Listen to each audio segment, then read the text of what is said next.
Լուրեր կոմի զրուցակիցն է Հայաստանի Հանրապետությունում Միացյալ Թագավորության Նորին Մեծության դեսպան տիկին Քեթրին Լիչը։ Արդեն մոտ 2 ամիս է ինչ ստանձնել եք Հայաստանում Միացյալ Թագավորության դեսպանի պաշտոնը։ Հասցրել եք հանդիպել քաղաքական ուժերի ներկայացուցիչների հետ եւ ինչպիսին է ձեր առաջին տպավորությունը մեր երկրում ժողովրդավարության եւ մարդու իրավունքների համատեքստում։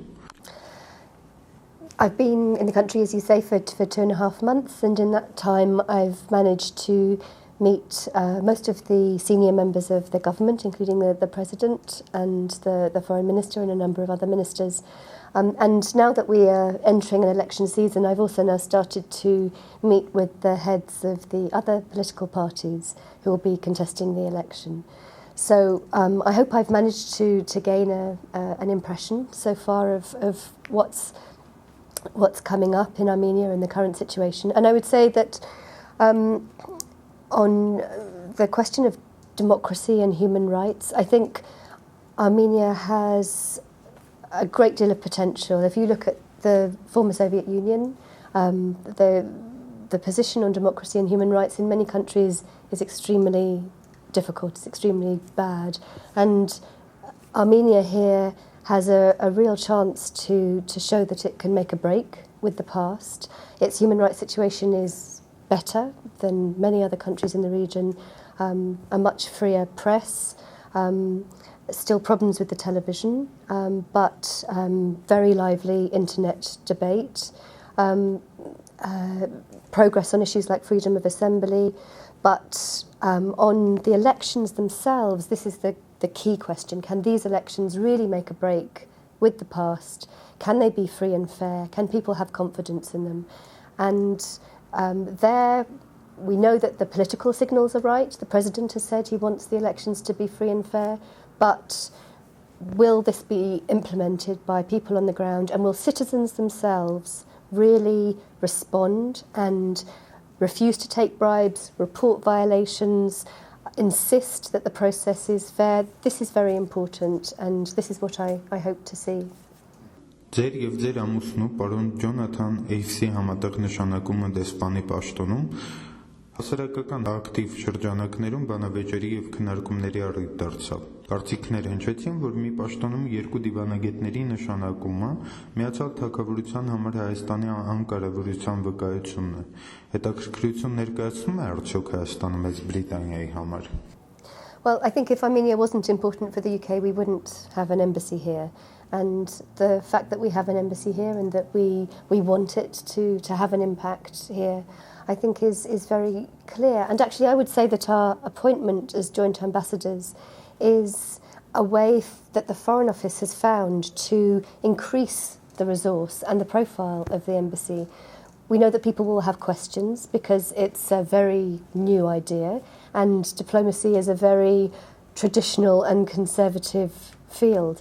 But I think it's up to us now to show to people when they meet us that we can really deliver something, both joint experience, joint energy, a different approach on some things, but we hope a different approach that will actually mean that we can do more. We can connect with people in different ways, we can pursue some different projects, but overall we think that it will add something to the embassy, and I really hope that people in Armenia will feel that. Ինչպես եք պատկերացնում ձեր ամուսնու պարոն Ջոնաթան Էյսի հետ դեսպանի գործառույթների համատեղ իրագործումը։ Արդյոք մի պաշտոնում 2 անձի նշանակումը դեսպանատան գործունեության արդյունավետության վրա բացասաբար չի անդրադառնա։ I think there are some challenges. We need to make sure that we keep each other informed, that we are working to the same overall agenda. But we're used to working as a team. I think any couple is used to communicating well, making sure things work, and we are confident that we can do it. The Foreign Office has done this before, and it's worked very well. They felt that it has actually added value to a post. So it's now up to us to show that we can do it too. Որոնք են Հայաստանում եւ Հարավային Կովկասում Մեծ Բրիտանիայի քաղաքական եւ տնտեսական հետաքրքրություններն ու առաջնահերթությունները։ Well, what we want is a stable, secure, prosperous Armenia in a stable, secure, prosperous South Caucasus. This region will always be strategically important because it's the crossroads of East and West, North and South, the Christian and Muslim worlds. So it's a very important region. And of course, as an energy corridor, it's also a critical region for the EU, for our European partners.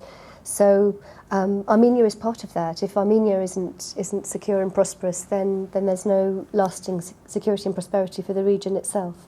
So those are our key interests. In addition, the UK has an Armenian diaspora, which is smaller than some other European countries, but it's lively and it's engaged. So we want to help that diaspora make its contribution, as it wants to Armenia. And we can do more on trade and investment, I think. The trade and investment figures for Armenia go up every year, but I think we can try to do something more. And I know that that's something that the government would really welcome as well. And the more that the government can do to convince business people that the business environment is fair and free and that there is recourse to law, the more that will attract business people to come to Armenia and to look for the opportunities that exist here. Իբրև Եվրամիության անդամ երկիր ինչպես է գնահատում հայ-թուրքական հարաբերություններն ընդհանրապես եւ Թուրքիայի Եվրամիությանն անդամակցելու ձգտման համատեքստում մասնավորապես? Well, we were strongly supportive of the protocol process, and we remain very disappointed that at the moment the protocol process is stuck, because it offered a real opportunity for Turkey and Armenia to meet and get on with doing business with each other, which I think is what both sides really want. Of course, from the EU perspective, the UK is a great supporter of Turkey joining the EU, but a condition of joining the EU is to have good relations with neighbours. So for us, good Turkey-Armenian relations are really important. It's a key priority for us, and we would like to do anything we can to support that process of normalisation of relations. Ինչպիսին է ղարաբաղյան հակամարտության կարգավորման Մեծ Բրիտանիայի տեսլական? Well, we, like all the other members of the European Union, of course support the Minsk process because that's the key negotiating forum to try to resolve the conflict. So that's the first thing to say. We also hope that the EU can play a positive role, and the new EU Special Representative, Philippe Lefort, is very keen to do everything he can to make a contribution which will support the Minsk group process. For example, looking at post-conflict scenarios where the EU could look at development and rebuilding work, and also on confidence-building measures which we can encourage both sides to take now that would also support the Minsk group process. So that at the moment is where our focus lies, and as the UK, we have spent many years trying to support those processes by organising a lot of projects which bring Azerbaijani and Armenian groups together, journalists, young people, opinion formers, because it's really crucial that people continue to meet, to talk, to understand each other. This bottom-up kind of activity will, we hope, contribute to the resolution of the conflict. Ինչպիսի ազդեցություն ունեն տարածաշրջանային տնտեսական խոշոր ծրագրերի նկատմամբ պաշտոնական Լոնդոնի հետաքրքրությունները ղարաբաղյան հակամարտության կարգավորման հարցում ունեցած դիրքորոշման ձևավորման վրա? Well, I think we're interested in peace for a number of reasons. Of course, safeguarding our economic interests is a very good reason to be interested in peace, because our companies have made big investments in this region, and we know that war is the worst possible thing for any of our economic interests. We're the biggest foreign investor in Azerbaijan. war would be disastrous for our interests in Azerbaijan. So of course that's a very important factor. But is it the only factor? Of course it isn't, because our foreign policy, the way that we do business is also driven by values, and it's driven by wanting to see countries develop democracy, develop good governance, develop a very robust protection for human rights for their citizens. And I hope that's evident from the kinds of things that we've been doing, the sorts of activities that we've been supporting. It's also because we strongly believe that democracy breeds economic growth. An open political system is the best possible thing for developing an economy. So these things are very closely connected, but a stable democratic country is the best kind of country to do business with. Հայտնի է, որ Մեծ Բրիտանիան հանդիսանում է Հայաստանում ՆԱՏՕ-ի պաշտոնական ներկայացուցիչությունը։ Ինչպես է գնահատում Հայաստան-ՆԱՏՕ հարաբերությունները եւ որքան հավանական եք համարում Հայաստանի լայն իմաստով անվտանգության համակարգի եւ արտաքին կողմնորոշումների փոփոխության հնարավորությունը։ I think on NATO Armenia there's a really positive story to tell. In the last 2 months since I've been here, we've had 3 high-level delegations from NATO, and each of the delegation leaders has said to me how impressed they've been by the determination, by the commitment to reform that they've seen in the Ministry of Defence, and particularly from the Defence Minister and his deputy. So I think there's real evidence of change. The UK and the US have been very heavily involved in the review of the Strategic Defence Review, which is now moving on to its implementation phase. And my colleagues who've been involved in that review have been absolutely convinced that there is a genuine appetite for change. Of course, there are some areas where we would like progress to be quicker. Military discipline, tackling hazing, tackling the issue of alternative service. These are all issues where we would like to see quicker progress. But on some of the key issues and on the commitment that Armenia has made, for example, to our international efforts in Afghanistan and in Kosovo, that's been extremely impressive. And we know that there's a commitment from Armenia to have a fully NATO interoperable battalion by 2015. Again, a very impressive commitment. So I think it's a really great story to tell. Մի առիթով դուք ասել էիք, որ Հրազդանում կայացած թիմ ընտրությունների վերաբերյալ ձեր ստացած զեկույցների համաձայն ընտրական գործընթացի ժամանակ տեղի են ունեցել ձայների գնում, ընտրակաշառքի բաժանում, վարչական ռեսուրսների չարաշահում, բայց նաև հույս էիք հայտնել, որ առաջիկա ընտրություններն ավելի ժողովրդավար կլինեն։ Ինչով է պայմանավորված նման լավատեսությունը։ Well, I think there has been a lot of preparatory work done, both making the right political signals at the very top level, also looking at the electoral law. The Central Electoral Commission has worked very hard looking at Venice Commission proposals to draft its law, to train officials. I think something like over 30,000 officials have been trained. Looking at election observation as well, there's a strong commitment that there will be as many observers as we can, and I very much hope to be invited as a head of mission to observe as well.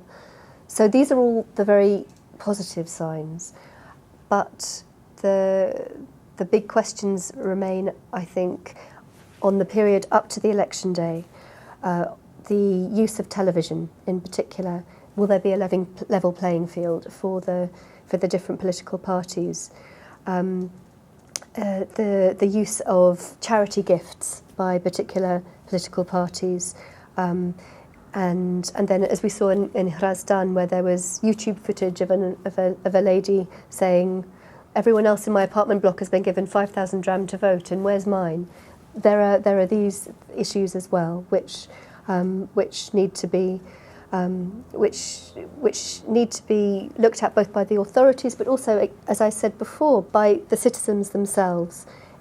They also need to play a role in being responsible and believing in the possibility for this to be a free and fair election. So I have some grounds for optimism because I think people realise this time how important this election is. They don't want to see March the 1st, 2008 repeated again. That was a terrible shock for everybody, and nobody wants to see that repeated. So I think the authorities realise how important it is. I think the people realise that Armenia is facing a turning point where it can really show its European partners that it wants to take a big step forward, and the European Union stands ready to give Armenia a great deal of support if we can get a positive signal about a commitment to free and fair elections. So I think there's a lot at stake, and I'm convinced people realise that, but we need to make sure that people don't revert to their old bad habits on the election day just to make sure that everything is as they want. People need to have faith that they must let the people decide, and if that happens, then I think it will set off a number of very positive processes in Armenia. Տպավորություն է ստեղծվում, որ եվրոպական կառույցներն ԱՊՀ երկրներում, այդ թվում Հայաստանում տեղի ունեցող ընտրությունների մասին, դիրքորոշում արտահայտելիս իրենց գնահատականը հանգեցրին միայն քվեարկության ընթացքի որակին, անտեսելով նախընտրական շրջանում տեղի ունեցող ընտրախախտումները, բայց չէ, որ ընտրությունները գործընթաց են, որ չեն սահմանափակվում քվեարկությամբ, ինչով է պայմանավորված նման մոտեցումը։ Well, I don't totally agree with you that election observation is only on the day, because in fact the ODIHR mission sends a number of long-term observers who come at least a month and it may be longer than that beforehand, and who monitor television output, who look at the way that the political parties are campaigning, who collect evidence of abuse of administrative resources, of pressure, for example, on government employees, wherever they're able to collect that kind of evidence. So I agree with you that actually, of course, an election in some ways begins the day after the last election, and a government has 4 years in which to campaign to the people to re-elect it at the next election. Of course, to a certain extent, that's absolutely true. But ODIHR is the body that monitors the election. It has an established methodology which is not perfect, but which is, I think, able to give a pretty accurate snapshot of a particular election. And for that wider perspective, I think that's what embassies are here for, partly to report to our capitals on how level the playing field is for different political parties, on how the pre-election period has been handled, and I hope that our reporting then informs the views of our politicians, of our governments, when they are also making decisions within the EU, but also on a bilateral level about how to take the relationship forward.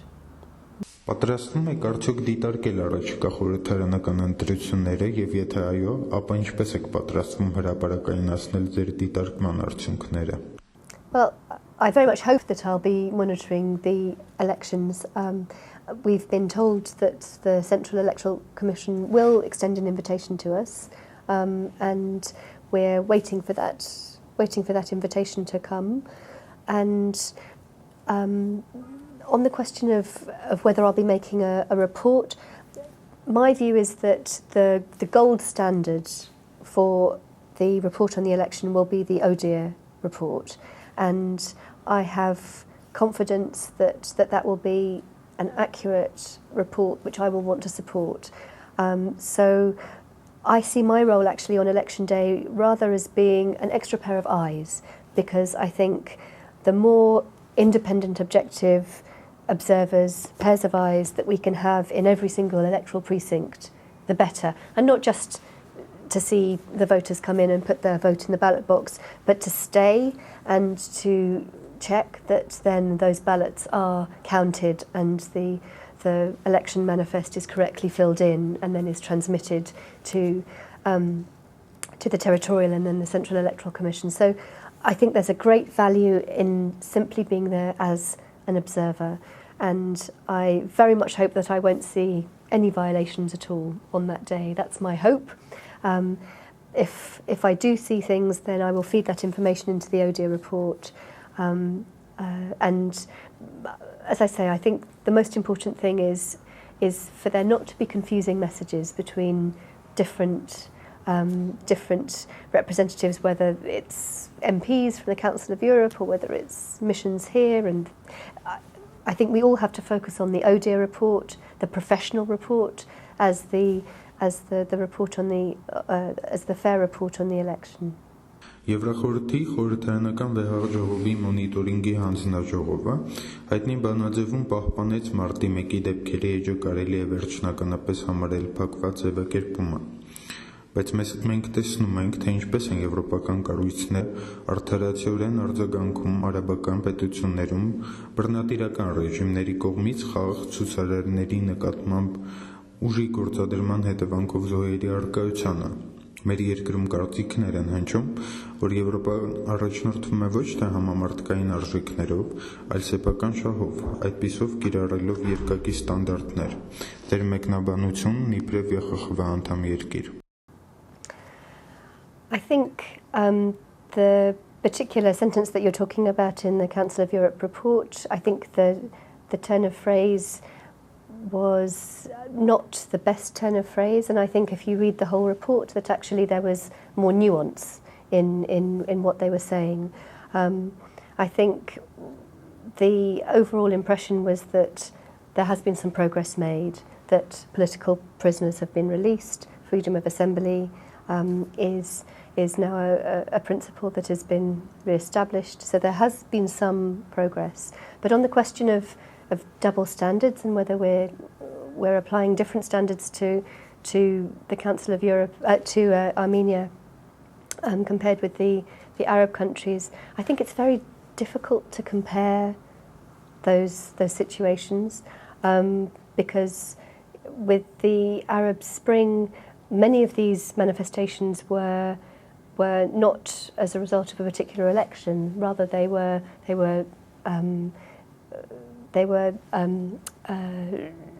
very widespread popular movements against long-established dictators, and they took, I think, us by surprise and many other countries by surprise in how sudden and strong and powerful these movements were.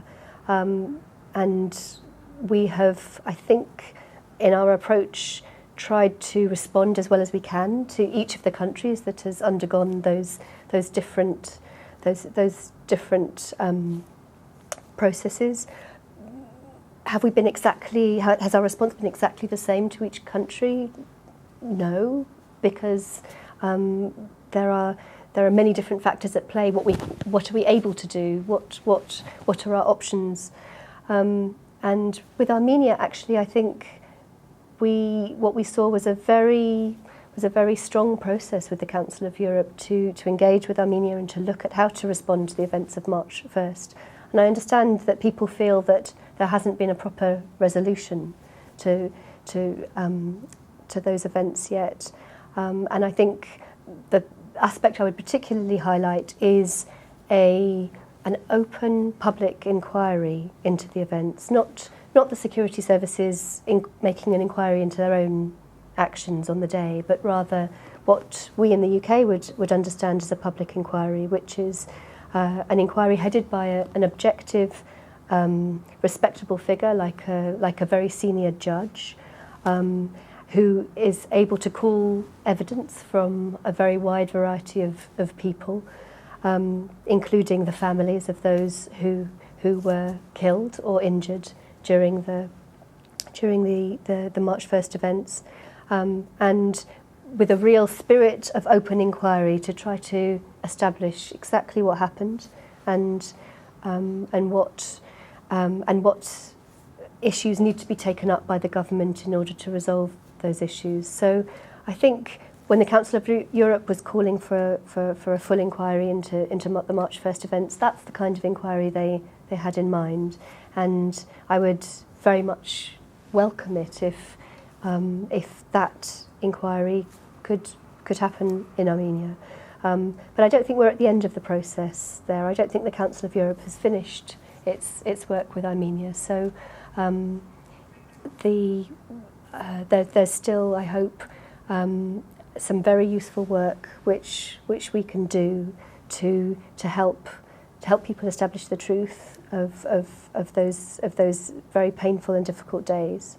And I'm sorry if people feel that Europe has not responded adequately to that challenge. I think we want to, and we hope that the next elections will give us a chance to further intensify our contacts with Armenia in some of these areas.